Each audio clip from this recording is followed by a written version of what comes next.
Hello and welcome.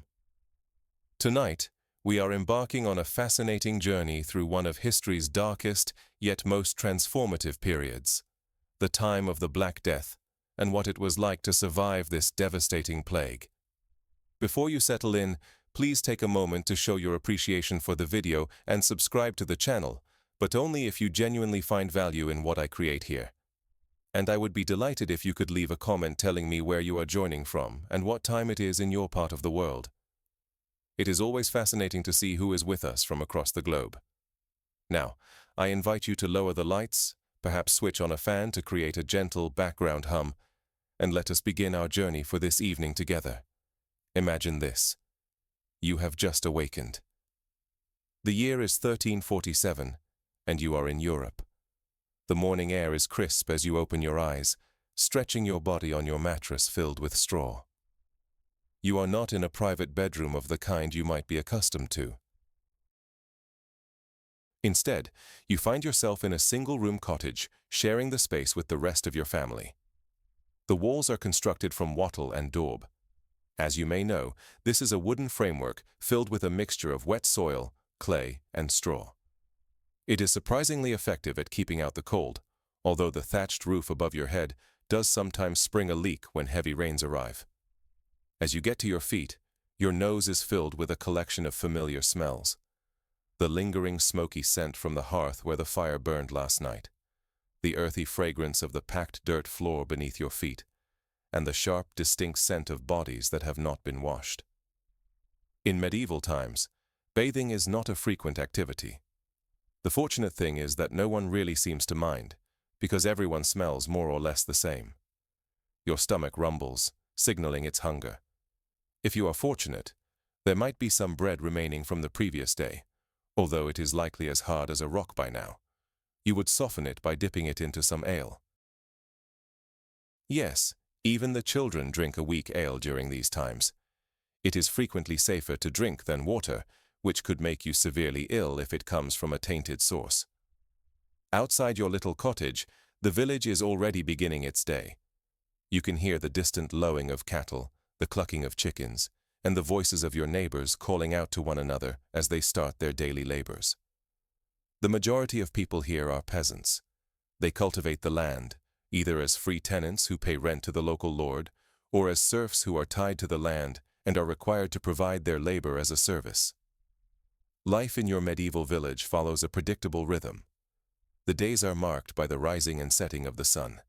The weeks are measured by the tolling of the church bells that call you to Mass, and the years are defined by the turning of the seasons and the cycle of planting and harvesting. It is a difficult life, to be sure, but it is the only life you have ever known. What you do not know, what no one in Europe yet knows, is that everything is on the verge of changing. A shadow is slowly moving across the continent, one that will reshape society in ways that no war or famine has ever done before. The initial rumors arrive in your village, carried by a traveling merchant.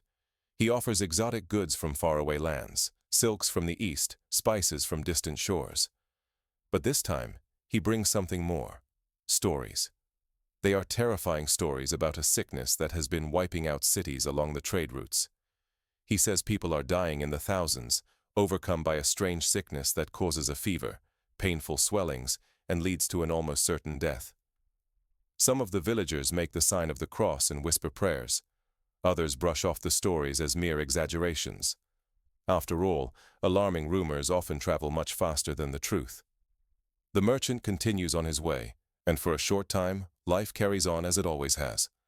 But the rumors do not fade. They grow more common and more terrifying with each month that passes. By the time autumn arrives, these whispers have turned into cries of alarm. The illness has made its way to the Mediterranean ports of Europe: Messina, Marseille, Venice. It is said that ships have come into harbors with nothing but dead bodies on board, the sailors having perished during the voyage. "God, save us all," your mother whispers when she hears this news, making the sign of the cross with her hand. In your own village, people start to prepare as well as they are able, though no one truly understands what they are preparing for. Some people begin to store extra food. Others choose to spend more time in church, praying for divine protection, The local healer gathers various herbs and remedies, though no one can say if any of them will prove effective against this unknown affliction. The first instances of the illness reach your area during the cold winter months. A village nearby, just half a day's walk from your own, reports that several people have died suddenly. The victims experienced high fevers, complained of a terrible thirst, and developed unusual black swellings in their armpits and groins. Very few survived for more than 3 days after the symptoms first appeared. The elders of your village convene a meeting to decide what actions should be taken. Some propose closing the village to all outsiders, while others insist that trade and communication must be maintained. In the end, life continues, but now with a new, underlying current of fear. Then, one clear, cold morning, a young man who is employed at the mill does not show up for his duties. When someone goes to his home to check on him, they discover him consumed by fever, his body drenched in sweat, his neck swollen with a painful bubo the size of a hen's egg. The plague has now come to your village. What unfolds next is a period of horror beyond anything you could have ever conceived. The sickness spreads with a frightening velocity. One day a person is in perfect health, the next day they are feverish, and by the third day, more often than not, they are dead. The black buboes, which give the disease its name, the Black Death, are agonizing beyond words.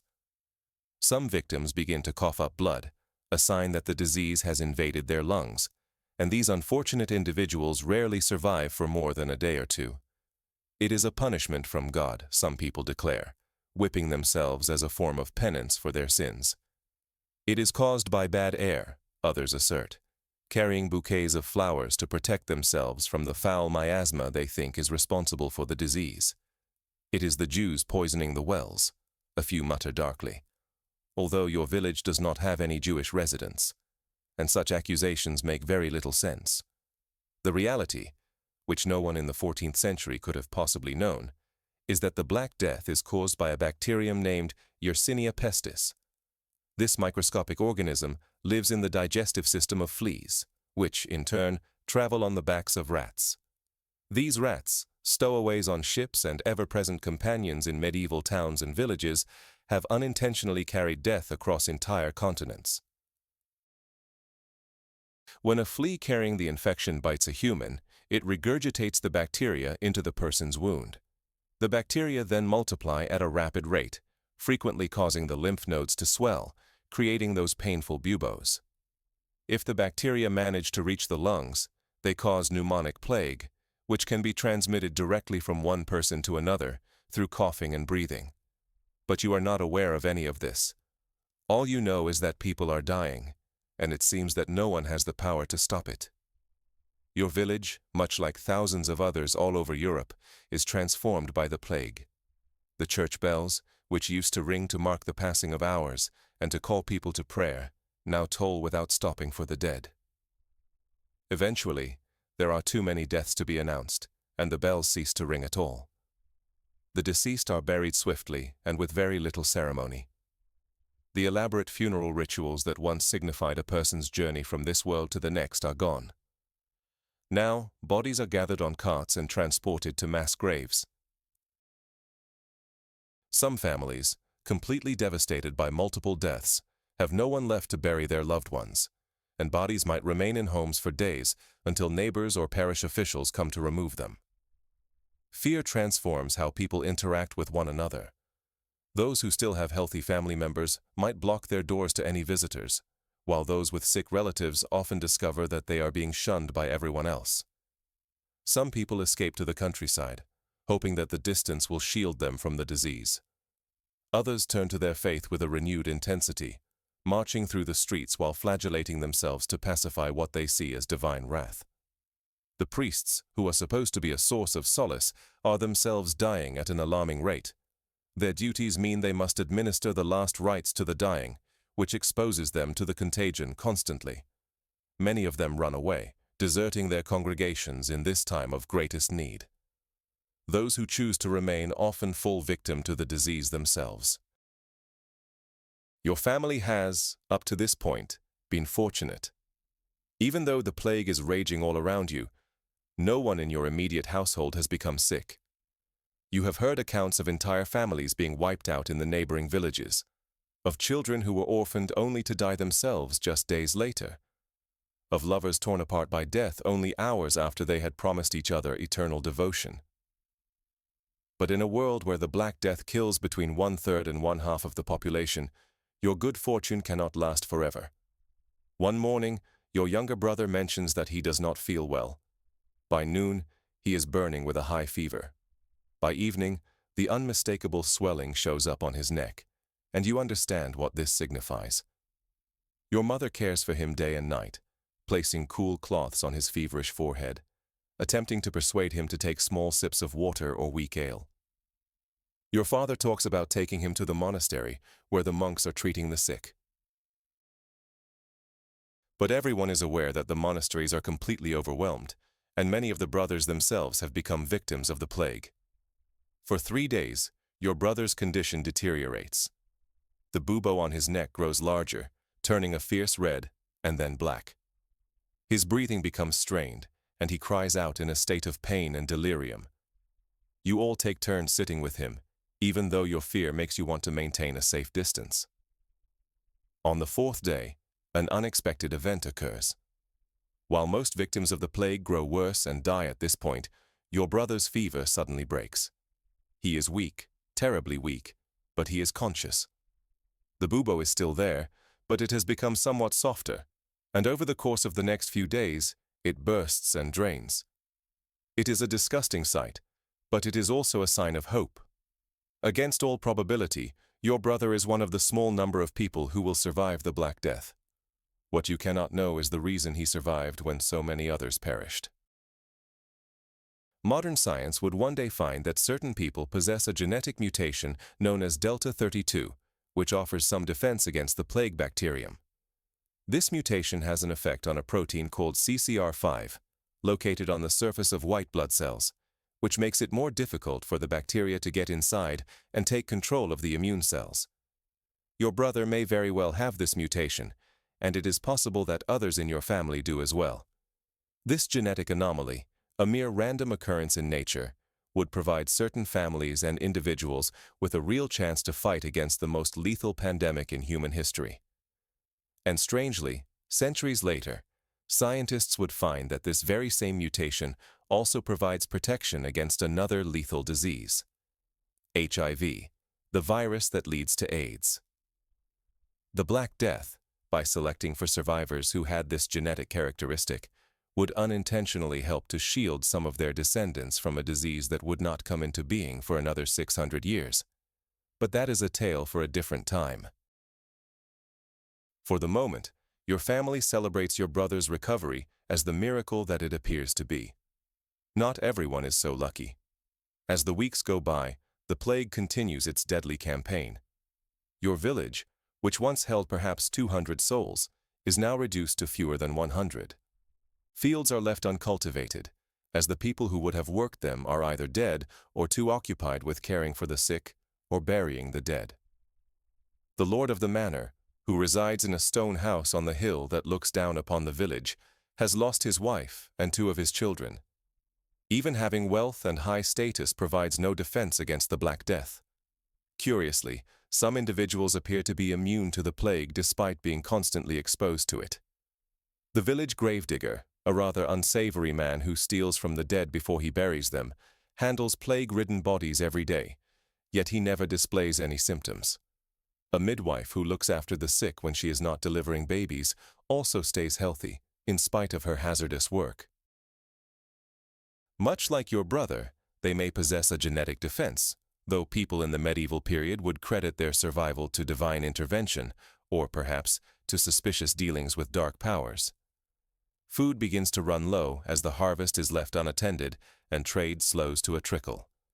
The cost of essential goods skyrockets, while anything that is considered a potential cure, certain herbs, exotic treatments, religious relics, becomes incredibly expensive, if it can be found at all. As winter sets in, the plague starts to diminish. This is not because of any human action, but because of the natural cycle of the disease itself. Fleas are not as active in cold weather, and rats are more likely to remain close to their nests. For a short while, there is a sense of hope that the worst is over. But the Black Death is not yet done. It only pulls back to come again with the warmer weather of spring, seeking out new victims among those who managed to survive the initial wave. Over the next 4 years, from 1347 to 1351, repeated waves of the plague will move across Europe, killing somewhere between 75 and 200 million people, which was perhaps half of the entire population of Europe. The world that arises from this catastrophe will be profoundly altered. The huge decline in population will throw the feudal system into disarray, increase the value of labor, and change the balance of power between peasants and the nobility. Religious authority will come into question as people start to wonder why their prayers were not answered and why so many priests deserted their duties. Medical knowledge, which was mostly based on ancient texts and superstitions, will be put to the test by the plague's refusal to respond to traditional remedies. For those who make it through, people like your brother, the gravedigger, and the midwife, life will never go back to the way it was before. They are the ones who were fortunate, though they must bear the weight of surviving in a world filled with loss. They will be the ones to rebuild societies, to renegotiate their relationships with those in power, and to slowly piece together a post-plague world that, for better or for worse, will start Europe on the road to the modern era. But that is a story for the following night. For this moment, as you begin to drift toward sleep, picture yourself as one of those medieval survivors, gazing up at the first stars as they emerge in the evening sky above your village. The plague has subsided, at least for the time being. You have managed to live through humanity's darkest hour. And although you are not yet aware of it, you are standing on the brink of a new world, one that has been born from the ashes of the old. The soft rhythm of your breathing blends with the sounds of the night coming from outside. A dog barking somewhere in the distance, the rustling of leaves stirred by a gentle breeze. In spite of everything, in spite of the unimaginable loss and suffering, life goes on. And within that simple truth, perhaps lies the most significant lesson of the Black Death. Humanity's extraordinary ability to persevere, to adjust, and in the end, to continue on. The morning following your brother's miraculous recovery is filled with a peculiar mix of feelings. A sense of relief certainly washes over you, but it is colored by something you have not felt before. A feeling of wondering why your family was saved when so many others were not. This odd sense of survivor's guilt, this feeling of being unworthy in the midst of such widespread suffering, is something that haunts many who endure catastrophes. Your brother is weak, but he is conscious. His eyes are clear for the first time in many days. The drained bubo on his neck has left behind an ugly scar that will be with him for the rest of his life, a lasting reminder of his close encounter with death. But a scar is immeasurably better than a grave, and your family cherishes each day of his recovery as the true gift that it is. "Why did I live when so many died?" he asks one evening, his voice still hoarse from his illness. Your mother, who is lighting a rush candle as night begins to fall, takes a moment before she replies. "It was God's will," she says in a simple tone, though her voice hints that she is not entirely certain. The truth, which no one in the 14th century could have possibly understood, is much more intricate. Throughout human history, infectious diseases have served as potent agents of natural selection. Individuals with genetic advantages against particular pathogens have a higher chance of surviving, and they pass these protective characteristics on to the generations that follow. The Black Death stands as possibly the most dramatic illustration of this process in all of human history. Deep within your brother's cells, and maybe within yours as well, there is a genetic mutation that modifies a protein called CCR5 on the surface of white blood cells. This mutation, which is known as Delta 32, produces a shorter version of the protein, which makes it more difficult for the plague bacterium to get inside and take control of the immune cells. Some people possess one copy of this mutation, which gives them partial protection. A very fortunate few have 2 copies, which provides them with significant resistance to the disease. It is a genetic lottery, and your brother was fortunate enough to hold a winning ticket. But the price of this evolutionary advantage is counted in the millions of lives of those who did not have the protective mutation and who were taken by the Black Death. As your brother slowly recovers his strength and goes outside for the first time since he fell ill, you observe how profoundly the village has changed. Gardens that were once carefully maintained are now overgrown with weeds. Houses are now empty, their owners either dead or having fled. The rhythmic noises of daily work, the sound of the blacksmith's hammer, the weaver's loom, the miller's wheel, are now softer or have disappeared completely. Yet, in the midst of all this desolation, you can see signs of resilience beginning to appear. A market day is arranged. It is smaller than before, but it is lively with the energy of survivors who are determined to go on with their lives. Farmers from the surrounding areas bring whatever produce they have been able to harvest. A traveling merchant, who is either braver or more reckless than most, comes to the village with salt, spices, and news from faraway places. The news he brings is consistent from every place: devastation, followed by a hesitant recovery. No place has been untouched, although some have endured more than others. Cities, with their dense populations and inadequate sanitation, have been hit especially hard. Some small isolated villages located high in the mountains or deep within forests have managed better, but very few have been spared completely. In your own region, it is likely that half of the population has died. In some areas, the death toll is even greater. The merchant tells of ghost towns where not a single person is left alive, of monasteries where every monk is dead in his cell, of noble families that have been completely wiped out, leaving their grand estates with no one to inherit them. But he also shares stories of places where life is continuing with a surprising degree of normalcy, of communities that are coming together to look after orphans and widows, of unexpected acts of kindness in a time of overwhelming difficulty. One story in particular holds your attention. In a village very similar to your own, a woman named Elizabeth lost her husband and her 6 children to the plague in the span of a single week. She had to drag each of their bodies to a hillside behind their house and bury them all by herself, one after the other. And yet, somehow, despite this very close contact with the disease, Elizabeth never fell ill. Like your brother and the village gravedigger, she seemed to have some kind of natural immunity. It was that same genetic protection that modern science would one day be able to identify. They claim she is a witch, the merchant confesses, his voice dropping to a whisper, even though there is no one else nearby to hear. How else could she have touched the dead and still be alive? Some people wanted to drown her in the pond, but most were just thankful to have someone who was willing to bury their dead. Such rumors are widespread in these desperate times. Those who manage to survive against all odds, especially if they are women who live by themselves or people with unusual habits or appearances, often find that they are suspected of having made dark bargains. Fear and superstition thrive in tandem with the plague, and sometimes they claim victims of their own. Your father, who has been listening to the merchant's stories, shakes his head. There is no witchcraft in survival, he says with conviction. Some people are just stronger against this illness, like my son. He rests a proud hand on your brother's shoulder. The merchant gives an agreeable nod, as he is always cautious not to disagree with someone who might be a customer. That is true enough. In every village, there are some people that the plague cannot touch. Perhaps they are the ones chosen by God. As winter comes, bringing with it a biting cold and early darkness, your village adapts to a new way of life.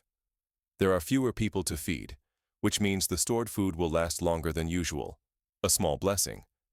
But there are also fewer hands available to cut wood, mend houses, look after livestock, and carry out the 100 daily chores essential for survival in medieval times. This shortage of labor brings about subtle yet profound changes in the relationship between the peasantry and the nobility. Your father, who is a skilled carpenter, is suddenly in great demand. The lord of the manor, who in the past would have simply ordered his services, now finds that he must negotiate, presenting better terms for some urgent repairs that are needed on the manor house. He offered me a silver penny for 3 days of work, your father tells your mother one evening, his voice low with astonishment. and a side of bacon. Wages like these would have been unimaginable before the plague. But with half of the craftsmen in the region now dead, those who are left find that their skills are more valuable than ever before. Similar transformations are occurring at every level of society. Farm laborers, who were once plentiful and easy to find, can now ask for higher wages for their work. Household servants, particularly those who have experience in managing a large home, find that they are highly sought after by noble families whose staff has been wiped out by disease. Women also discover new opportunities in this rearranged world. Widows, who in the past would have likely remarried very quickly, now often decide to remain independent, taking over the businesses that were left behind by their deceased husbands. Guild regulations that had once prevented women from working in certain trades are unofficially eased out of sheer necessity. In a nearby village, a woman takes over her husband's blacksmith forge, which scandalizes the traditionalists, but also provides a vital service that no one else is able to offer. For serfs, the peasants legally tied to the land they farmed, the plague brings about an unheard-of level of mobility. Many lords, desperate to keep their fields in production, offer freedom to any serfs who are willing to remain and work. Others find that they can simply walk away, relocating to towns or to other manors where the conditions are more favorable. With so many people dead, there is little chance of being forced to return, and enforcing such rules becomes more and more difficult. Of course, not all of these changes occur instantly. The feudal system, which has given structure to European society for centuries, does not fall apart in a day. But the seeds of its transformation are sown in these early years after the plague, and they will continue to grow in the decades that follow. As for your own family, you adapt to this new reality as best you are able. Your brother recovers his full strength, though he now gets tired more easily than he did before. Your father's carpentry work keeps the family in a comfortable position, as his services now bring in wages that would have been inconceivable before the plague. Your mother no longer needs to take in washing. Instead, she dedicates her time to an herb garden that yields remedies that are in high demand, especially since the plague has thinned the ranks of traditional healers. You continue to help the priest with the parish records. Your ability to read and write, along with your sharp mind, makes you a valuable asset in a community where such skills are not common. In the old world, the fact that you were born a peasant would have severely restricted your future, no matter what your talents were. In the post-plague world, with its more flexible social structures and its urgent need for ability wherever it can be found, a range of opportunities now opens up before you. Spring comes, and it brings with it a mixture of hope and fear. The warmer weather brings forth new life. Crops begin to sprout in the fields, wildflowers appear in the meadows, and birds make their way back from their winter travels. But it also brings the kind of conditions that allow the plague to spread once more. And as expected, by the beginning of summer, new cases start to emerge. This second wave is not as destructive as the first. There are now fewer people to be infected, and many of those who are left may have some degree of genetic resistance. Nevertheless, each new death tears open the communal wounds that have barely had a chance to heal.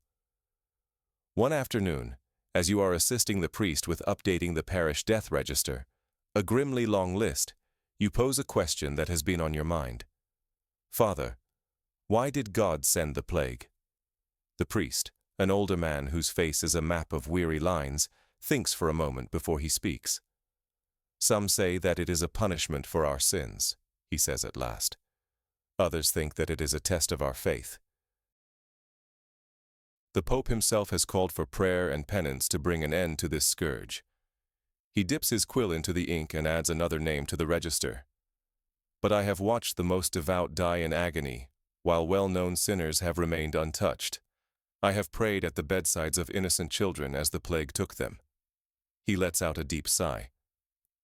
Perhaps it is not for us to comprehend God's plan.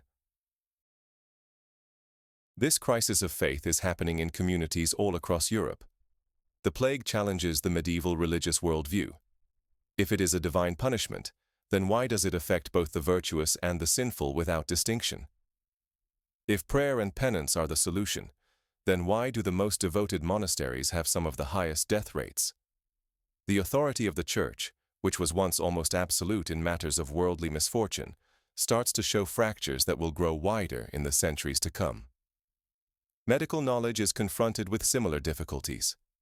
Physicians who were educated at the most renowned universities are no more successful in treating the plague than the healers in the villages.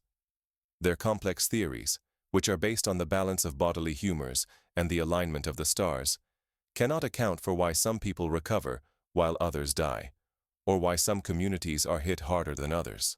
Some doctors bravely look after the sick, often giving up their own lives in the effort.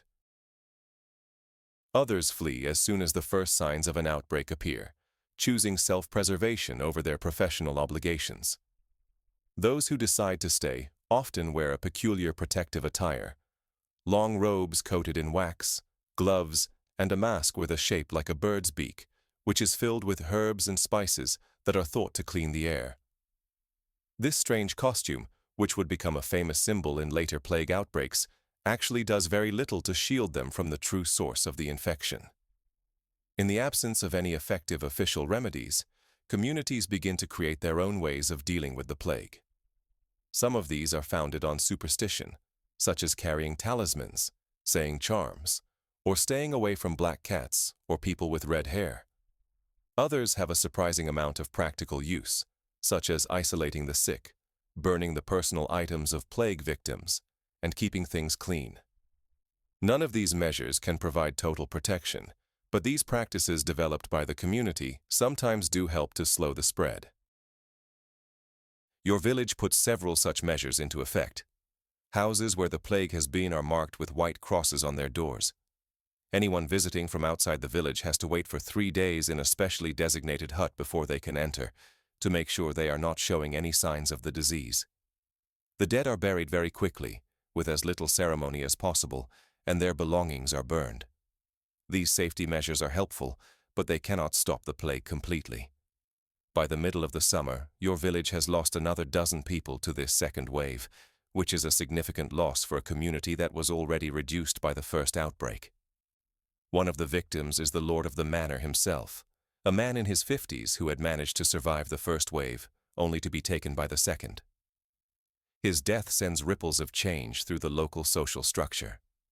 His son, who is barely 20 and has just come back from university in Paris, is the one who inherits the manor and its lands.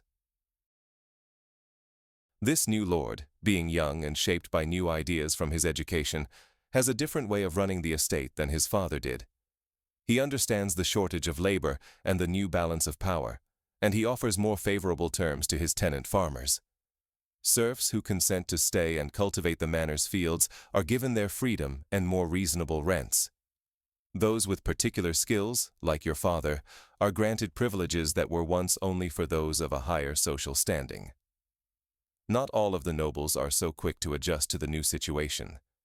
In the neighboring manors, some lords try to enforce the old rules even more strictly, not allowing peasants to leave, punishing those who ask for higher wages, and using force to keep the old system in place.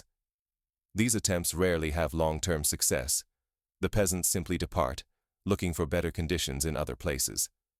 With plenty of land available and a scarcity of workers, they have no trouble finding opportunities. The second wave of the plague finally begins to wane with the arrival of autumn. Your village has managed to survive, smaller but still whole.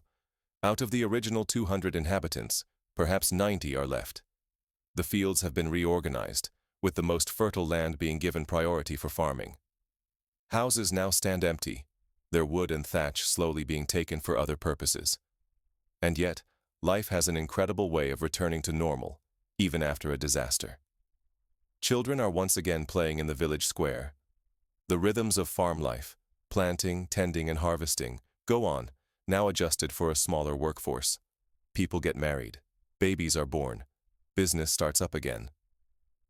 One clear day in autumn, an unexpected visitor comes to the village, a mason who had departed years ago to find work in the cities. He had made a good life for himself in Florence, he explains to anyone who will listen, working on the magnificent cathedral there. But when the plague arrived, It ravaged the city far more than any of the rural areas. "I watched half of Florence die," he says, his eyes filled with the memory. "The wealthy escaped to their country estates, but the poor had nowhere else to go. Bodies were piling up in the streets faster than they could be buried. I survived. God knows how." After the worst had subsided, the work on the cathedral came to a stop. With so many people dead, the focus had shifted to essential rebuilding. The mason, now without a steady job, made the decision to come back to the place where he was born. His story is not an isolated one. All across Europe, the plague leads to a temporary reversal of the long-standing trend of people moving to cities. The cities, with their crowded living spaces, were ideal places for the disease to spread. Many of those who survived fled to the countryside, looking for safety in the open spaces and smaller communities. This exodus from the cities brings some unforeseen advantages to rural villages like your own. People come back with new skills, new ideas, and new ways of looking at the world that they acquired during their time in the cities. They bring with them stories of different lifestyles, of technological advancements, and of political systems that are unlike the feudal structure of the countryside. The Mason, for example, tells of how Florence was run not by a hereditary nobleman, but by officials who were elected from the merchant class. He talks about mechanical clocks that can divide the day into exact hours, about water systems that supply clean water to the city, and about banking methods that make it possible to trade over great distances. These ideas land on fertile soil in communities that are already beginning to question the traditional authorities and ways of doing things. The plague has opened up cracks in the medieval view of the world, and through these cracks, new possibilities are starting to appear. For you and your family, life goes on in this changed world. Your brother, now fully recovered, though he bears the scar of his encounter with the plague, becomes an apprentice to the returned mason. He is learning the skilled trade that will ensure he has a secure future in a world where such abilities are more and more valued. Your father's carpentry work keeps the family comfortable, as his services now fetch wages that would have been unimaginable before the plague. Your mother no longer takes in washing. Instead, she focuses her attention on an herb garden that provides remedies that are in high demand since the plague reduced the number of traditional healers. You continue to help the priest with the parish records. Your literacy and quick thinking make you a valuable member of a community where such skills are scarce. In the old world, the fact that you were born a peasant would have limited your future, regardless of your abilities. In the post-plague world, with its more fluid social boundaries and its desperate need for talent wherever it can be found, a range of opportunities now opens up before you. One evening, as your family is gathered around the hearth, sharing a meal that is more plentiful than anything you could have hoped for in the years before the plague, your father says out loud what many people are thinking. "It is a terrible thing to say," he starts, a bit uncertainly. "But for those of us who made it through, life is better now than it was before." Your mother nods her head slowly.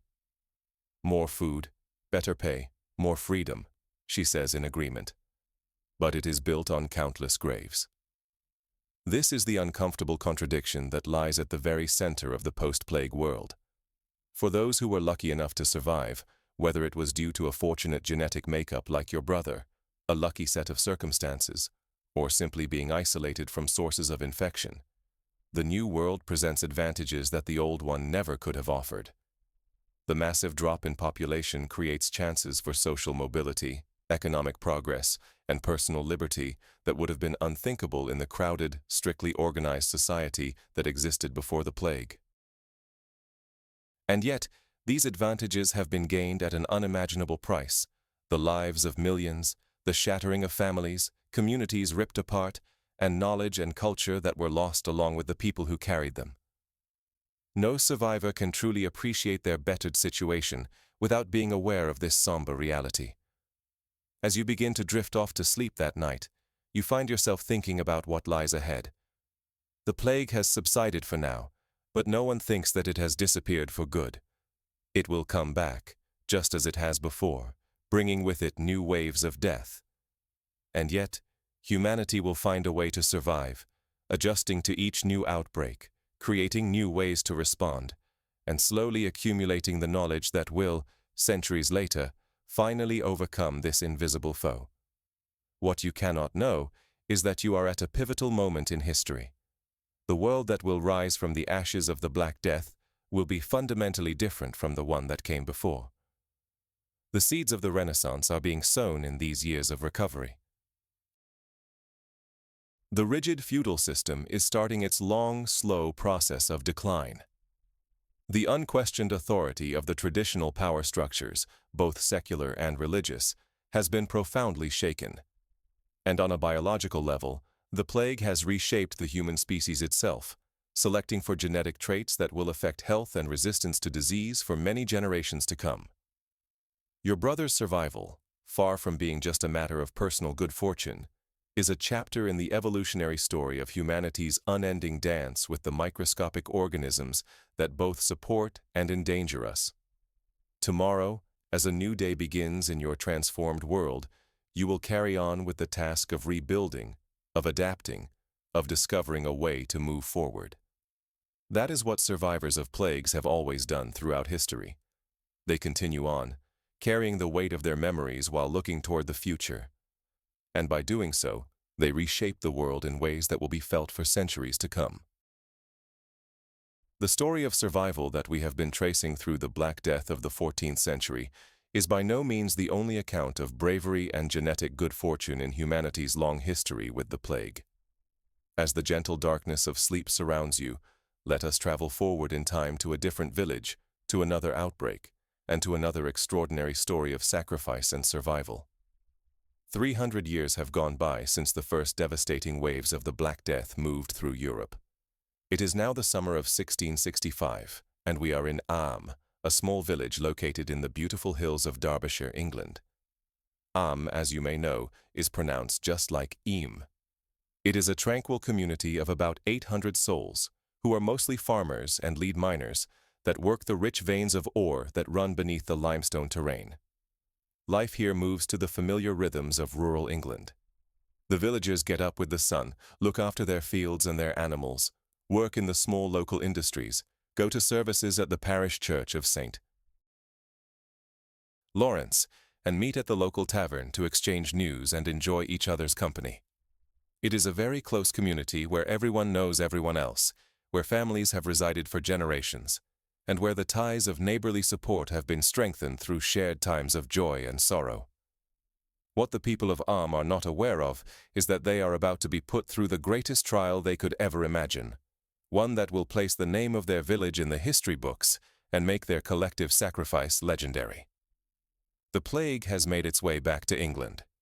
In London, the disease that people still refer to as the Black Death, though we now identify it as bubonic plague, is carving a deadly path through the crowded streets of the capital. By the time it has run its course, it will have killed an estimated 100,000 Londoners, which is nearly a quarter of the city's population. This outbreak would later be known as the Great Plague of London, the last major epidemic of bubonic plague to occur in England. For the time being, the villagers of Am feel safe in their isolation. The plague is a problem for the cities, they assure themselves, and it is not likely to find its way to their remote community, situated in the Derbyshire Hills, far from the main trade routes and city centers. But destiny has other intentions. In late August of 1665, a parcel is delivered to Am, sent to the local tailor, Alexander Hadfield. Inside, there is a bundle of cloth from London, possibly containing designs for the latest styles or fabrics that were not available in the local area. Hadfield's assistant, George Vickers, who boards with the tailor and his family, opens the package. The cloth is damp from its long trip, so Vickers places it near the fire to dry, and in doing so, he unknowingly sets free the deadly contents that were concealed within its fibers. Fleas, carrying the plague bacterium, Yersinia pestis. In just a few days, George Vickers becomes ill with a severe fever.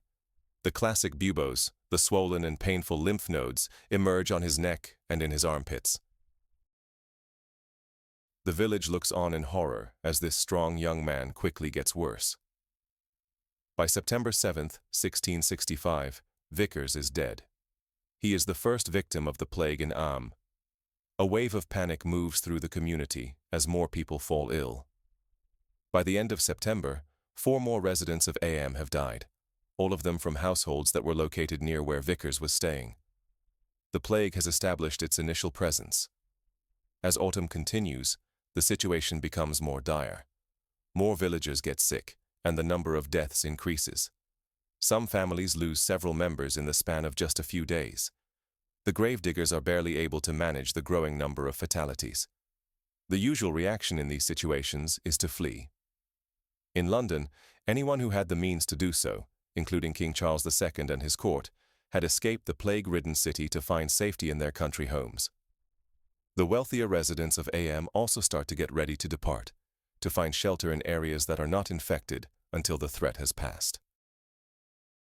It is at this crucial point that 2 men come forward with a proposal of an extraordinary nature, one that will save countless lives outside of Am, but will condemn many people within the village to an almost certain death. William Meeson, the newly assigned rector of Am, and his forerunner, Thomas Stanley, put their religious disagreements aside. Meeson is a representative of the established Church of England, while Stanley is a follower of the Puritan tradition. They present a single, united plan to the village. They suggest that Am should voluntarily place itself under quarantine. No one will be allowed to leave. No one will be allowed to enter. The plague will be kept within the village's limits, thereby stopping it from spreading to the neighboring communities that would otherwise be in serious danger. It is a truly astounding proposition. In effect, the villagers are being asked to sacrifice themselves, to accept the fact that many more of them are going to die in order to protect strangers in the surrounding areas. And remarkably, they consent. The boundary of the village becomes a cordon sanitaire, a line separating life and death that no resident of Am will cross. Food and other necessities are left at specific boundary stones by people from outside, most notably by the Earl of Devonshire from the nearby Chatsworth House, who makes a promise to supply the needs of the isolated villagers. The money to purchase these items is put into holes in the rocks that are filled with vinegar, as it was thought that vinegar would disinfect the coins. What unfolds next is one of the most moving and heroic chapters in the long history of humanity's fight against infectious disease. Summer gives way to autumn, autumn to winter, and winter to spring. And all through this time, the plague continues its lethal work within the borders of Am. Entire families are wiped out. Children are left as orphans, only to die themselves just days later. Houses now stand empty, their inhabitants buried in a hurry in gardens and fields, as the churchyard very quickly runs out of space. Amidst this tragedy, individual stories come to light that show the extraordinary capacity of human beings for courage, suffering, and survival. Elizabeth Hancock, the wife of a farmer who lived at Riley Farm on the outskirts of the village, goes through a loss that is almost too great to imagine. In the space of only 8 days in August of 1666, the plague takes her husband and her 6 children. With no one to assist her, as the neighbors were afraid to go near the infected house, Elizabeth single-handedly drags each body to a field close to their home and buries them herself. The most remarkable part of Elizabeth's story is not just her incredible strength in the face of such a devastating personal loss. It is the fact that even though she handled the plague-ridden bodies of her entire family, she never caught the disease herself. Like the survivors we encountered in our previous story, Elizabeth most likely possessed the CCR5 Delta 32 genetic mutation that gives protection against the plague bacterium. The Riley graves, as they would come to be called, are still there today, a memorial to one woman's suffering and her endurance. Another extraordinary story is that of Marshall Howe, who became Am's unofficial gravedigger. As the number of deaths continued to rise, Howe took on the grim job of burial, not out of a sense of noble sacrifice, but for more self-serving reasons. He used the situation as an opportunity to steal from the homes of the dead before he buried their bodies. In spite of this unsavory conduct, there is an element of medical intrigue in Howe's story. He handled dozens, perhaps even hundreds, of infected bodies. He went into plague-ridden houses that other people avoided at all costs. By any logical standard, he should have been one of the first to die. And yet, Marshall Howe survived the entire outbreak without ever showing any symptoms of the disease.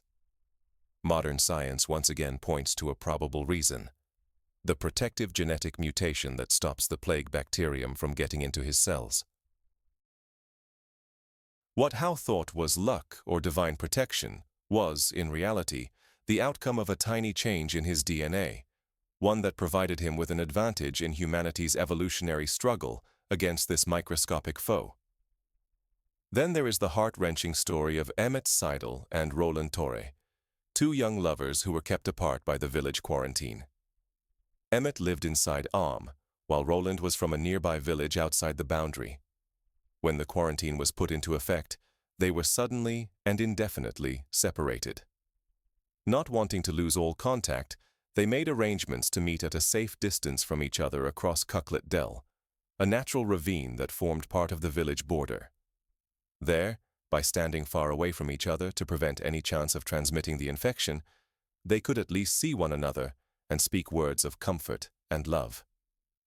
These short, distant encounters kept their spirits up during the initial months of the quarantine. But as spring turned into summer in 1666, and the plague in Ames reached its most intense point, Emmett stopped coming to their meeting spot. Roland kept showing up day after day, calling out her name, but getting no reply. It was only after the quarantine was finally lifted that Roland discovered the truth. Emmett had died in April, one of the many young victims taken by the plague. Their love story was tragically ended by disease, but it is remembered for its faithful devotion and remains one of Ames' most lasting legends. Perhaps the most unusual story of all is that of Margaret Blackwell, who became seriously ill with plague symptoms and was presumed to be dead by her brother, Francis. In her feverish condition, Margaret managed to get to the kitchen, feeling desperately thirsty. She mistook a container of bacon fat for milk and drank a large amount of the greasy liquid. To the surprise of everyone, Margaret recovered. For many centuries, the villagers would share the story of how bacon fat had cured the plague. The real explanation is probably more complicated. Margaret likely had the genetic resistance that we have talked about and would have recovered no matter what unusual drink she had. But the legend lived on, a testament to how desperately people were looking for any kind of treatment that might rescue them from the plague's deadly effects. Throughout all of this, the religious leaders of the village offered whatever comfort they were able to. William Meeson, who had put forward the quarantine idea along with Thomas Stanley, paid a dreadful personal price for his brave decision. His wife, Catherine, caught the plague while she was helping to care for sick villagers and died in her husband's arms in August of 1666 at the peak of the outbreak. Meeson later described himself as a dying man, although he did survive physically. In a letter he wrote to his children, who had been sent away before the quarantine began, he said, "The state of this place is very sorrowful. I implore you to flee from this place. I am in no state to receive comfort from you. I am so weak that I can write no more." And yet, despite his profound sorrow, he carried on with his duties to his suffering congregation until the very end. Church services were moved to the open air of Cucklet Dell, where it was thought that the fresh air would lower the chance of contagion. The villagers stood far away from one another as they prayed, an early version of what we now refer to as social distancing. Even in the bleakest of times, when death seemed to be present in every shadow, the community held on to its spiritual traditions, finding comfort in the familiar rituals, even as their world was falling apart around them. Not everyone acted in a noble manner, of course. There were cases of looting, of neighbors who would not help one another, of panic that overcame compassion. One villager, Mary Cooper, tried to escape the quarantine, running toward the safety of Sheffield before she was captured and brought back to Am. But these instances were the exceptions. The dominant story of Am is one of exceptional collective sacrifice for the common good. By the time the plague had completed its course in November of 1666, it had been raging through Am for 14 months. Out of the roughly 800 villagers who were here when the outbreak started, only about 340 are still alive. Whole family histories have come to an end. The bonds of the community are broken, leaving empty spaces that will take many generations to repair. Still, their sacrifice serves its purpose. The plague stays within the borders of Am. The nearby towns and villages, which would have surely been infected if the people of Am had run away, are saved from the same disaster. Thousands of lives are spared because a few hundred people made the conscious decision to confront death instead of carrying it to others. In the stillness that follows, as the survivors start the slow work of putting their broken community back together, they have no idea of the legacy they have created. They cannot guess that 3.5 centuries in the future, their story will still be shared as a powerful example of incredible courage and sacrifice from a whole community. They cannot know that the sickness which destroyed their village was the final large outbreak of the bubonic plague in England. They are unaware that something about the specific type of Yersinia pestis that arrived in the 1660s would make it weaker in the years to come, or that better cleaning and living conditions would slowly lessen the number of rats that carried the illness. They cannot know that scientists of the future will take a great interest in their descendants, finding unusually high numbers of the CCR5 delta 32 mutation among people whose family histories go back to the survivors of AM. This provides stronger proof of how infectious diseases shape human evolution through natural selection. And they certainly cannot know that their example will strike a special chord in the early 21st century, when a worldwide pandemic once again makes communities everywhere face difficult decisions about isolation, quarantine, and sacrificing together for the good of everyone. All they know is that they have lived through an ordeal that is almost too much to understand. They have watched their neighbors, friends, and family members die by the dozens. They have kept up their self-imposed isolation through the heat of summer and the cold of winter, through fear and sorrow and loss that is hard to imagine. And now, as the plague finally lets go of its hold on their village, they must discover a way to keep on living. The survivors of Am must deal with practical problems right away. Fields have been left uncared for. Businesses have failed. Houses are in need of repair. With so many people gone, the usual family structures have been destroyed.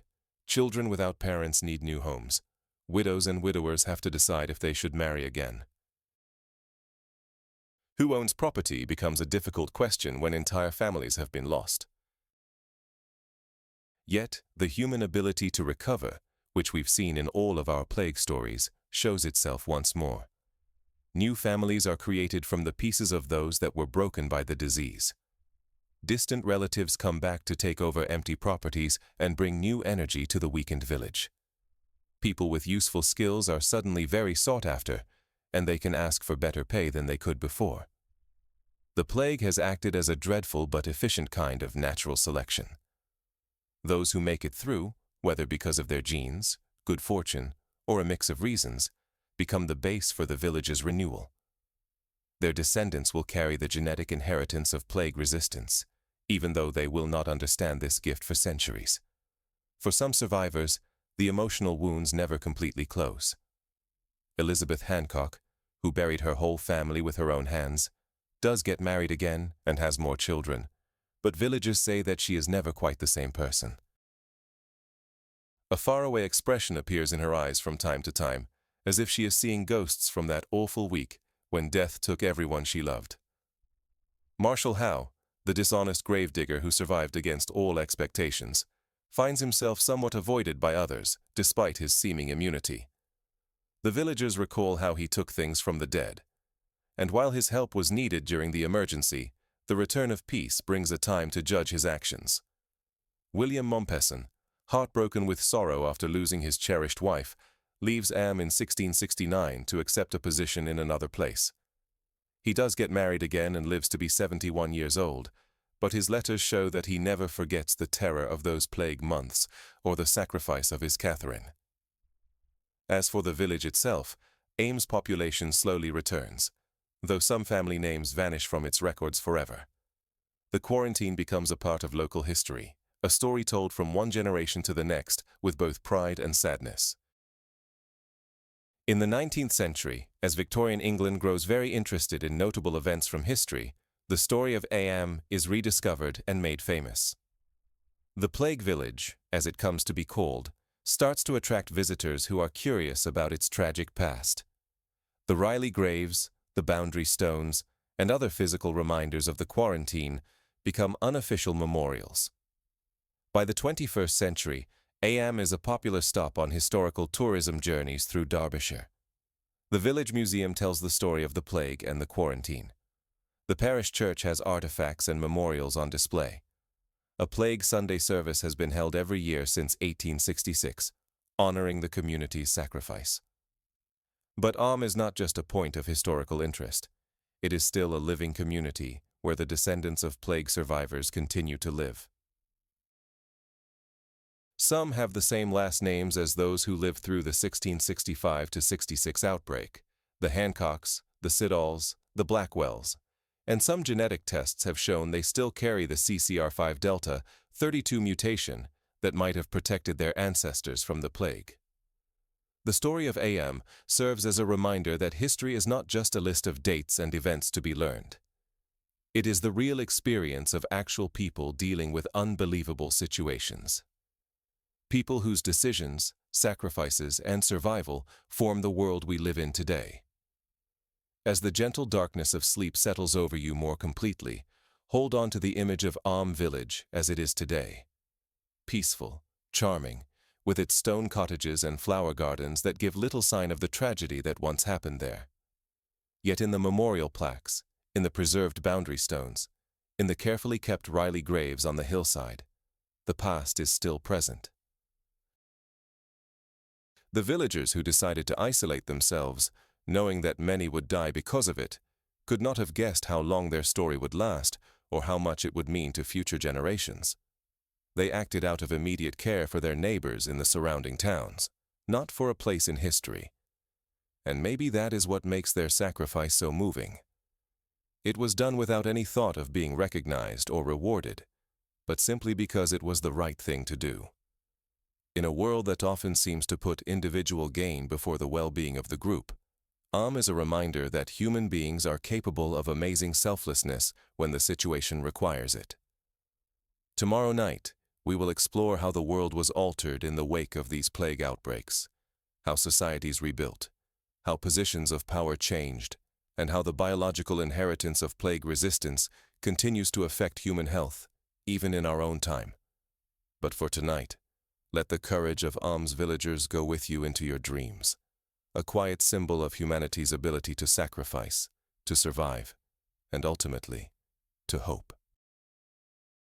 Let's travel back now to the time after the 14th century Black Death. While the story of Am from the 1660s shows us the bravery of one single village, the great pandemic of the 1300s changed entire societies. As we move deeper into this historical dreamscape, let's look at how surviving such a disaster reshaped the medieval world. Imagine yourself once more in that small village we visited before. But this time, it is the year 1352. The first waves of the plague have finally passed, leaving behind a changed world, both in its appearance and its social structure. As you walk through the village that once had 200 people, you now count maybe 90 people left. Empty cottages stand like hollow-eyed skulls along the path. Their thatched roofs are starting to fall in from lack of care. Their gardens are thick with weeds. Yet, in the middle of this ruin, small signs of change are starting to show. These are changes that will one day alter the very core of medieval society. In the fields around the village, the change is easy to see right away. Before the plague, every usable bit of land was farmed, even the poor soil that produced small harvests. Generations of population increase had forced farming onto land that was less and less fertile as people worked hard to grow enough food for their growing families. Now, with so many people gone, land is suddenly plentiful. Survivors completely give up on the least fertile fields, putting all their effort into the best soil. This one change greatly increases the amount of crops grown per person. Where a peasant family once might have had a hard time growing enough to eat after paying their taxes and tithes, they now often have a surplus. For those who survived the terrible death toll, there is more food than anyone can remember. After centuries of living on the brink of starvation, this abundance feels like a miracle. It is a small reward for the emotional pain of losing so many family members and neighbors. Changes in diet happen soon after. Before the plague, most peasants ate mainly grain. Bread, porridge, and ale made up most of their food, with meat being a rare treat. Now, with fewer people to feed and more land open, many turn fields into pastures for raising animals. Meat, cheese, and butter are seen more often on simple tables. The average height of the population, which had been getting shorter because of poor diet, starts to rise again as people eat better. But the biggest changes happen in the relationship between the workers and the people who own the land. The huge loss of population, about half of the people in Europe, creates a serious shortage of workers. Fields still need to be plowed, crops still need to be harvested, cloth still needs to be woven, and buildings still need to be repaired. Yet, there are simply not enough people to do all the work that needs to be done. For the peasants and artisans who survived, this new situation gives them power they never had before. Think about Thomas Fletcher, a plowman in your village. Before the plague, he worked in the fields 6 days a week in return for a small piece of land to farm for himself and his family. If he complained or did not do the required work, dozens of other hungry peasants were waiting to take his place. Now, with half of the village's workers gone, the local lord's manager comes to Thomas with an amazing offer. A larger piece of land, a decrease in work service from 6 days to 3, and the right to work for wages on other manors if he wants. The manager makes this offer not because he is kind, but because he has to.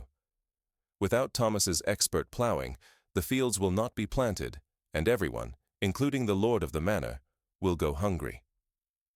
Similar things are happening all over Europe.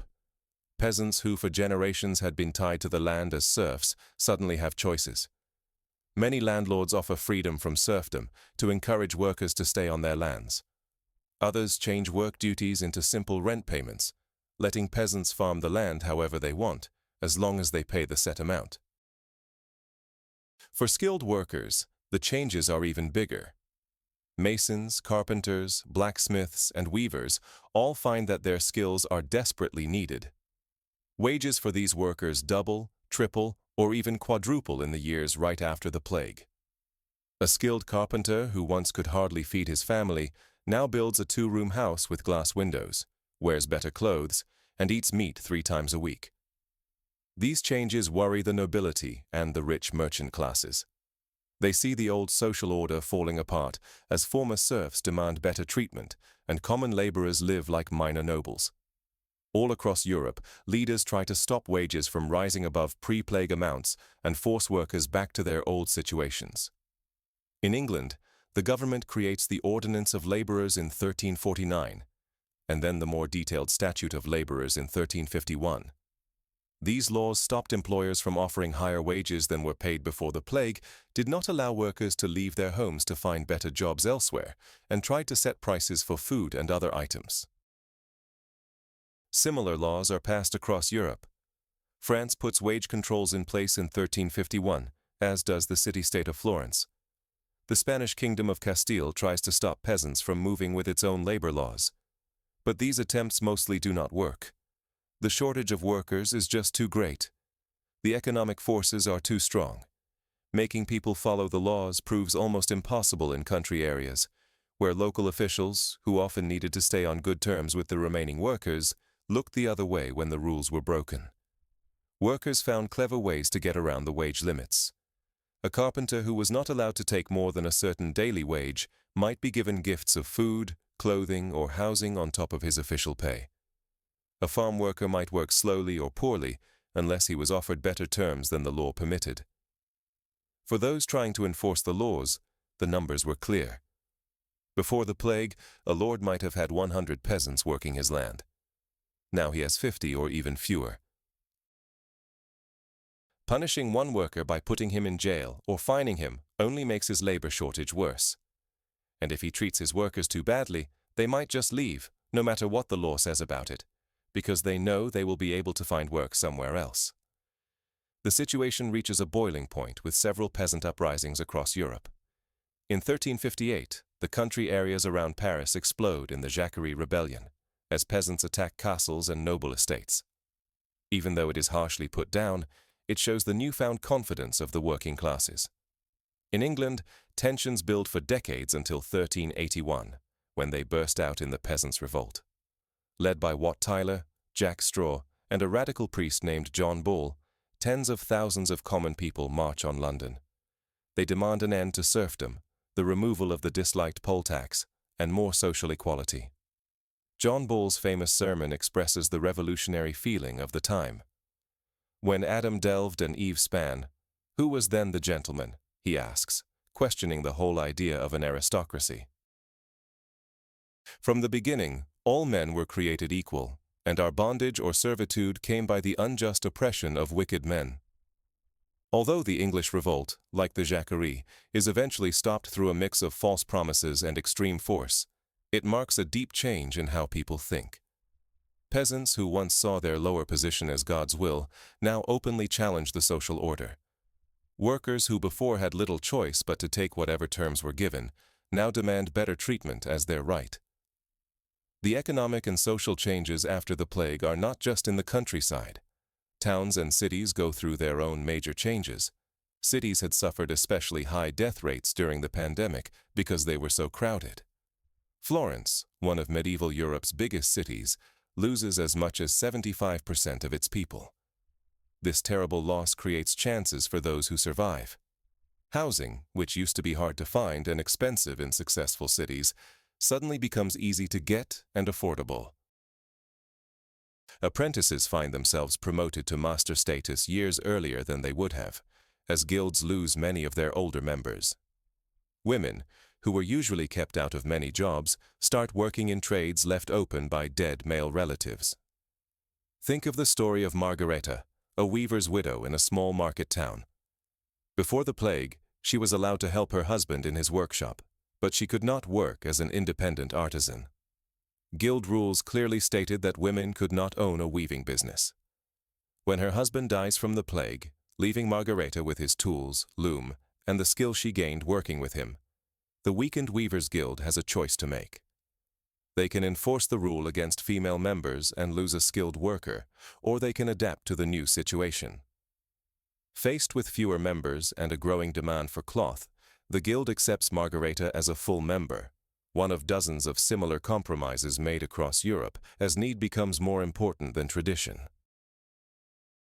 Although these chances for women would eventually shrink as populations grew back, for several generations after the plague, women had greater economic roles that were unthinkable before the pandemic. The time after the plague also sees changes in fashion, art, and building styles. The huge number of deaths creates a new awareness of how certain death is and how fragile life is. The macabre becomes a theme in art, with skeleton figures, skulls, and scenes of the dance of death, where skeletons lead people from all social classes to their graves. Yet, along with this dark fascination, there is a celebration of life and its joys. Survivors, perhaps aware of how quickly life can be over, embrace luxury and beauty with a new appreciation. Among those who can afford it, clothing becomes more detailed and colorful.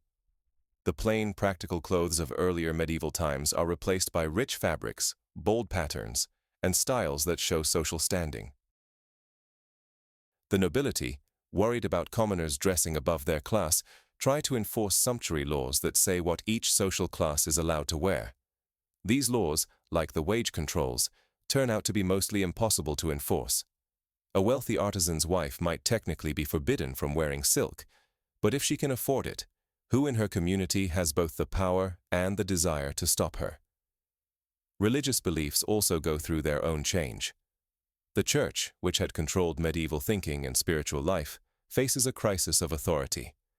Many priests and monks ran away from their duties during the plague, leaving their congregations when spiritual support was needed most. Others stayed and died, leaving parishes without leaders. Monasteries, with their shared living spaces, suffered very high death rates, which erased centuries of collected knowledge and tradition. More importantly, the plague brings up difficult theological questions. If the disaster is a punishment from God, as many church leaders claim, why do good and sinful people die just the same? Why do religious monks die while seemingly non-religious people survive? If prayer and penance are the cures, why do outbreaks often hit monasteries the hardest? No good answers come from traditional theology. Instead, two different religious movements grow. Some survivors turn to even more intense piety, seeing their survival as a sign of God's favor that requires thankful devotion. Others develop a more skeptical, questioning view of religious leaders who could not explain or lessen the disaster. This spirit of questioning, combined with the economic changes that give regular people more resources and free time, creates a good environment for the intellectual growth that will eventually become the Renaissance. When fewer people are needed to produce society's basic needs, more minds can focus on art, philosophy, science, and literature. Education, which used to be mostly for the clergy and nobility, slowly becomes available to more parts of society. Newly wealthy merchants and artisans want their children to learn reading, writing, and math, skills that are useful for business and also signs of a rising social status. Small schools appear in towns and even larger villages, teaching practical skills alongside traditional religious lessons. The demographic shock of the plague also speeds up technological progress. With labor being scarce and costly, methods that save human work become more and more valuable. Water mills, long used for grinding grain, are changed for new uses, powering bellows for blast furnaces, driving hammers for metalworking, and fulling cloth. Printing technology, which will one day completely change the spread of knowledge in Europe, gets an early push from the labor shortage after the plague. Handwritten manuscripts, each needing months of a skilled scribe's time, become incredibly expensive when such workers can demand high wages. The economic need to find mechanical options helps lead to the development of movable type printing in the mid-15th century. Perhaps most significantly, the experience of the plague shakes medieval Europe's acceptance of unchanging tradition. When half the population dies in just a few short years, when social structures crumble and are rebuilt in new ways, when authorities who were never questioned before fail to provide protection or answers, the idea that the world must stay as it has always been loses its hold. After the Black Death, more people can imagine different ways of doing things, different ways of organizing work, sharing resources, and setting up authority. Most of these alternatives are never put into practice, and many that are tried prove to be short-lived. But the mental block against change itself gets weaker, making room for the innovations in thought, technology, art, and social organization that will eventually change medieval Europe into the early modern world. For the individuals living through these changes, the experience is less about large historical shifts and more about everyday practical adjustments. Thomas the Plowman does not think about the end of feudalism.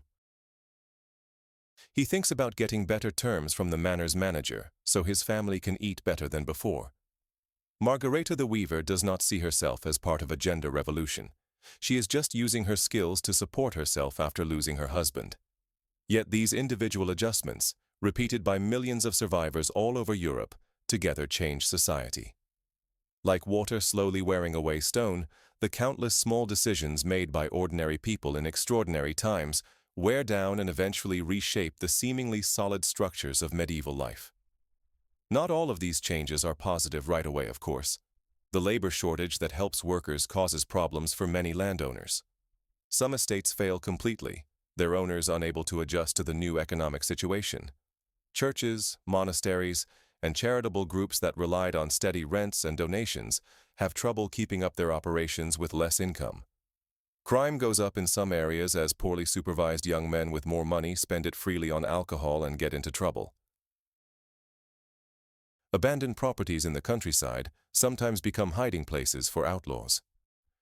City governments worry about keeping order with smaller watch forces. For several decades after the first plague outbreak, smaller recurring epidemics continue to hit European communities, stopping population growth and strengthening the economic and social changes that the first pandemic started. It is not until the late 15th century that Europe's population begins to grow steadily again, and it takes until the 17th century to get back to pre-plague levels in many areas.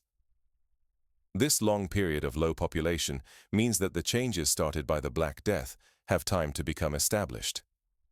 What might have been temporary disruptions instead become the new normal by the time population growth begins to reverse some of the economic benefits for common workers. Other parts of medieval society have been changed forever.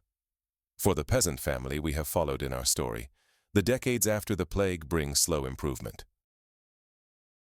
Your brother, who miraculously survived his fight with the disease, eventually takes over a neighboring farm left empty by a family with no survivors. What would have been impossible before the plague, a peasant gathering a large amount of land, becomes possible in the less populated countryside. Your father, whose carpentry skills are in high demand, gets a contract to help rebuild the local church, which was damaged by years of neglect during the plague. The money he receives lets him add a second room to your family's cottage and replace the dirt floor with wooden planks, small comforts that would have seemed impossible in the time before the plague. Your mother teaches you and your sister to read, a skill she learned while working as a servant in a merchant's house before she got married. Before the plague, such knowledge would have had little real use for peasant children. But in the changing world of the late 14th century, being able to read opens doors that were once closed to people of humble birth. One autumn evening, as your family sits around the fireplace after the day's work, your father says something that would have been unimaginable a generation before. "Perhaps you could be a clerk," he says to you, nodding his head in thought. "The abbey is looking for someone who can read and write to help with their records. The pay would be good, and the work is not hard on the body." Your brother laughs, but not in a mean way. "A clerk from our family? What would grandfather say to that?" The idea of a peasant's child taking such a job would indeed have seemed ridiculous to earlier generations, for whom strict social divisions seemed as natural and permanent as the stars.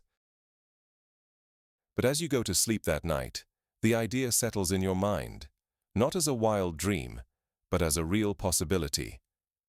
This, perhaps, is the most important legacy of the Black Death. Not just the immediate changes in wages, working conditions, and social structures, but the expansion of what ordinary people can imagine for themselves and their children. As dawn gets closer, and this part of our historical journey comes to an end, we leave you in this moment of possibility. Your world has been broken by loss that is hard to comprehend, then slowly put back together into something different from what was there before. The medieval certainties that once ruled life have been questioned, challenged, and in some cases, overturned. What you cannot know, as a survivor living through these changes, is that you are at a key point in Western history. The adjustments, new ideas, and new ways of thinking forced by the plague will eventually lead to the Renaissance, the Reformation, and finally, the beginning of the modern world. But that is a story for our final night together, when we will explore how the long shadow of the Black Death stretches across centuries, influencing art, science, medicine, and society in ways that continue to form our world today.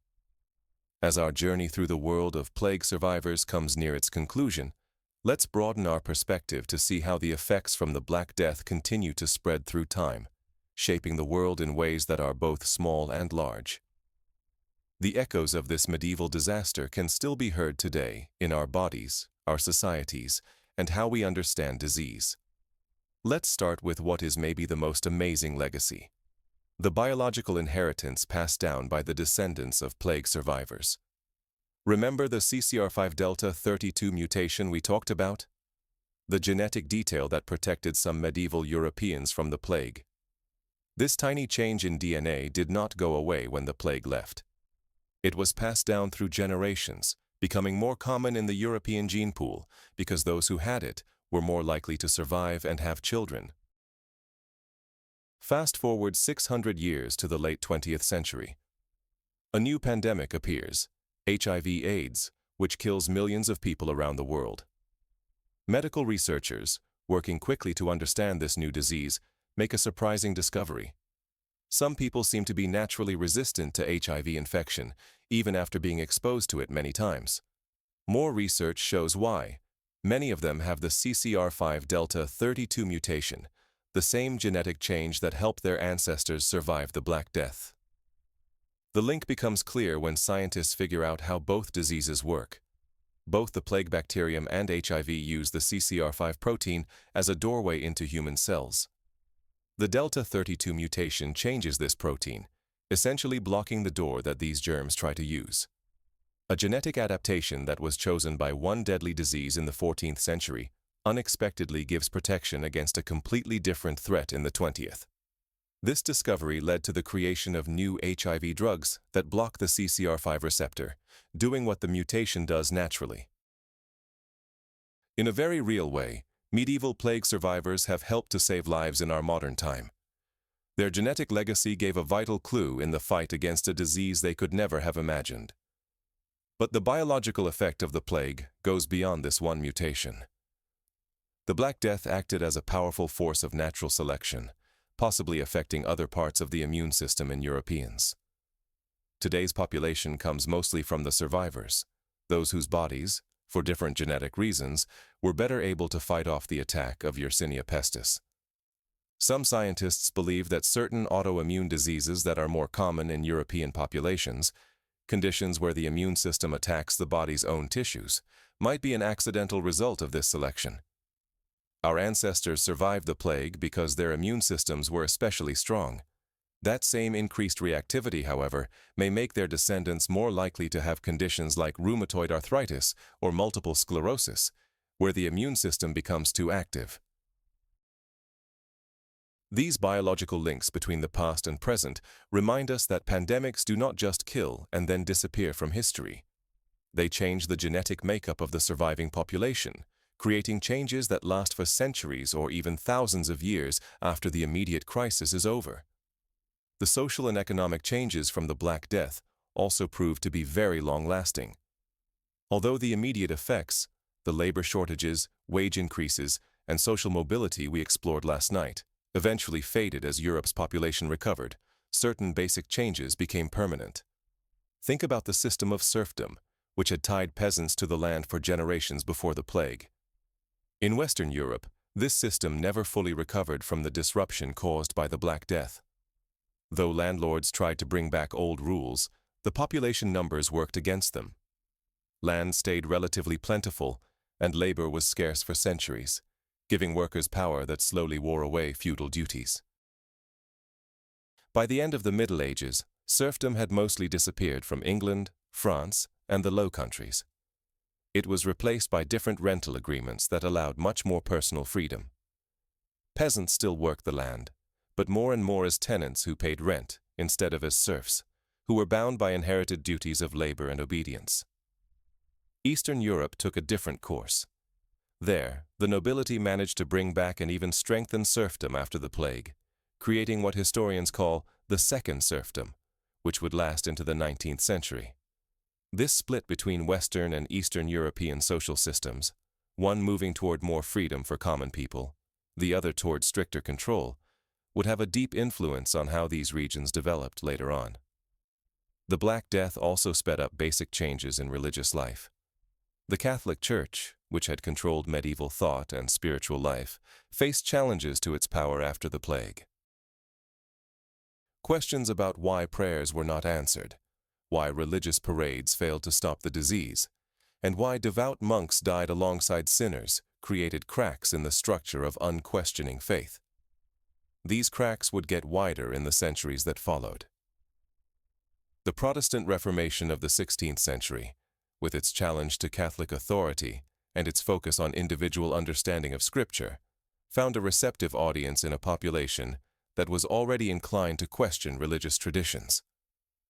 While the Reformation had many causes, historians see hints of the disillusionment from the plague era in the readiness of millions to break with centuries of tradition. Even art and literature were changed by the experience of the Black Death. Medieval art often focused on religious subjects, showing biblical stories, saints' lives, and divine beings. After the plague, new themes appear. The Dance of Death, showing skeletons leading people from all social classes to the grave, reminders of mortality in still life paintings, and a greater focus on the human experience rather than purely divine subjects. This move toward humanism, attention to human experience, emotion, and achievement, would flourish in the Renaissance, along with rediscovered classical knowledge from Greek and Roman sources. This human-focused viewpoint would fundamentally change how Europeans saw themselves and their world. The plague's impact even reached into language. Our modern English vocabulary still has echoes of the Black Death experience. We talk about quarantine, a word that comes from the Italian 40 giorni, or 40 days. The amount of time ships had to stay isolated in Venetian harbors during plague outbreaks. We might describe someone as having a deadline. This originally meant a line drawn around a prison that guards could shoot beyond if prisoners tried to escape, but it is similar to the boundaries drawn around quarantined plague areas. Even seemingly innocent childhood rhymes may hold memories of the plague. Ring around the rosy, a pocket full of posies, ashes, ashes, we all fall down, has been seen by some as a reference to plague symptoms.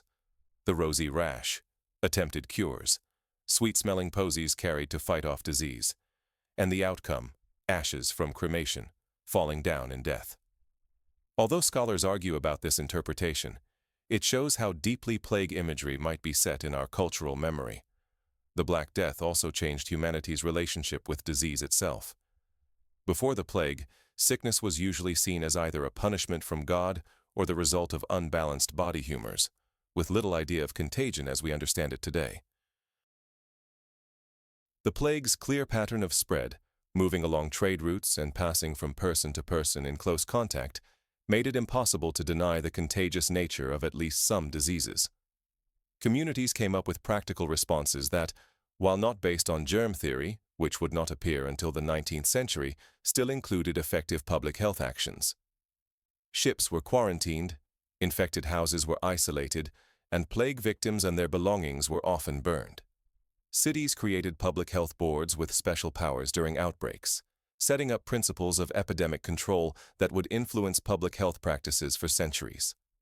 These practical methods, developed through hard experience rather than scientific knowledge, saved countless lives in later plague outbreaks. By the time the last major European plague epidemic hit Marseille in 1720, authorities had learned to use sanitary cordons, strict quarantines, and careful watchfulness that successfully kept the outbreak mostly to that city and the surrounding areas. Such actions came too late for the millions who died in the first pandemic, of course, but the knowledge gained from the Black Death experience helped to lessen later outbreaks of plague and guided responses to other epidemic diseases. When cholera hit Europe in the 19th century, public health officials used traditions from plague management to control its spread, imperfectly at first, but with growing success as scientific knowledge improved. The plague's legacy even extends to modern pandemic management. Many of the methods used during recent COVID-19 outbreaks, quarantines, travel limits, contact tracing, and isolation of the infected, have their origins in methods developed centuries ago in response to the Black Death.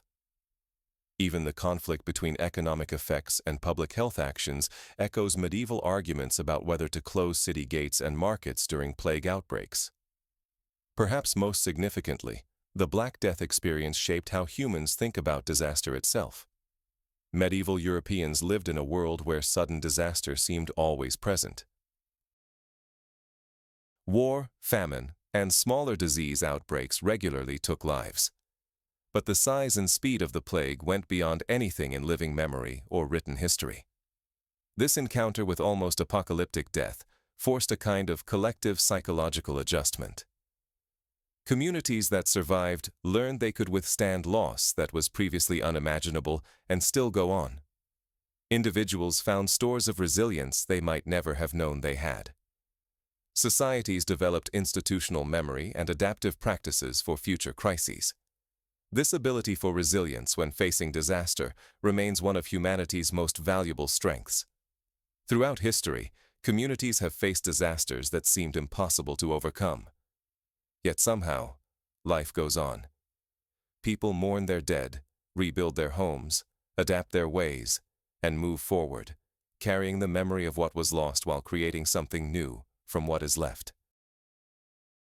We see this pattern repeated after every major disaster, from the volcanic eruption that buried Pompeii to the earthquake that destroyed Lisbon in 1755, from the 1918 influenza pandemic to more recent natural disasters and disease outbreaks. The Black Death, as perhaps the most extreme example of such a disaster in recorded history, showed the remarkable human capacity to endure, adapt, and ultimately continue. This is not to downplay the suffering caused by such events. The plague brought pain beyond what can be imagined, tore apart families and communities, and ended millions of unique lives that each held a universe of experience and potential. No silver lining of social change or biological adaptation can make up for such loss. Yet, understanding how humanity survived this storm gives us perspective on our own ability to face present and future challenges. Climate change, new diseases, technological disruptions, our world has no shortage of existential threats. The history of the Black Death reminds us that previous generations faced their own seemingly impossible crises and found ways to carry on. For the individual plague survivors whose stories we have followed these past nights, such large historical patterns would have meant little compared to their immediate lived experience. Thomas the Plowman, negotiating for better working conditions in the labor-scarce time that followed, was not thinking about the long-term decline of feudalism. Elizabeth Hancock, burying her family on the hillside above Am, could not have imagined that her genetic legacy might protect her descendants from a 20th-century disease. Yet together, these individual experiences and adaptations created the broad changes that transformed medieval society into something new. This is how history often works. Not just through the conscious decisions of great leaders or dramatic turning points, but through the combined effects of millions of ordinary people responding to extraordinary situations as best they can. As we finish our journey through the world of plague survivors, what lessons might we take from their experience? Perhaps the most basic one is an appreciation for human resilience. The Black Death caused losses almost beyond understanding. Half the population in many places, entire families and villages gone, centuries of accumulated knowledge and culture lost with those who carried it. Yet somehow, survivors found the will to continue, to rebuild, to create new families and communities from the pieces of what was left. We might also think about how disaster, for all its horror, sometimes creates possibility. The rigid social structures of medieval Europe, which had seemed as unchangeable as the turning of the seasons, proved to be vulnerable to disruption when the demographic facts changed. People who were previously limited to set social roles found new opportunities in the aftermath. Although we would never wish for disaster as a way to bring about change, history shows that transformation often comes from crisis. The plague story also reminds us of our biological connection, both to each other and to the countless microscopic organisms with which we share the planet. The Black Death bacterium, Yersinia pestis, shaped human genetics, social structures, economic systems, and cultural expressions in ways that continue to influence our world today. Other microbes have played similarly important roles throughout history. We live in a constant relationship with an invisible biological world that can both support and threaten us. Finally, perhaps the plague narrative offers a perspective on our own mortality and vulnerability. Medieval people lived with death as a constant companion in ways that most modern Westerners do not. The plague brought mortality into even sharper focus, inspiring art, literature, and philosophy that thought about life's fragility and shortness. This awareness does not have to be dark or depressing. In fact, many who survived the plague embraced life with a new appreciation, understanding firsthand how quickly and unexpectedly it could end.